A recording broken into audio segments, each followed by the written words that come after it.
Hello, this is Mark from I Am Organic Gardening, located in Zone 6B, and today is May 12th, exactly 1 week later after I planted up this winter rye. This is what the seeds look like into that raised bed.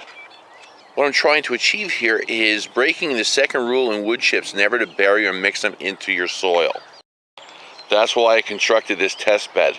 So let's take a look. Something amazing is happening already after 7 days. Now look at this. After 7 days, the winter rye is growing, and you can see those purple shoots coming out. That's why I wanted to take this video today, because winter rye, when it first grows, the first couple inches, it's kind of a purplish haze or to a lavender, and then it will start turning green. And you can see a couple green spots in there, but I'll show you another spot that's turning green already. But just amazing after 7 days. I want to show this now because a lot of people in the future might apply this to their garden, and their first question might be and concern, Mark, I planted a winter rye and it's coming up purple. Is it going to be a problem?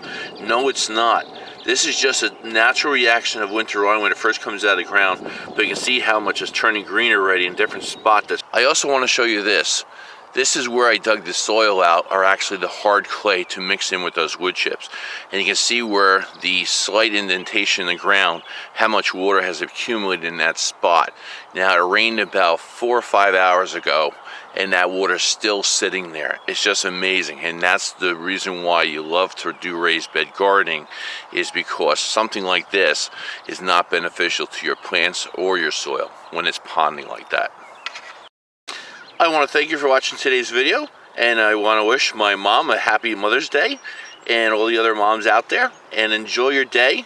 And if you haven't done so, please subscribe, and if you like this video, give it a thumbs up, and I will see you shortly with another video. Thanks.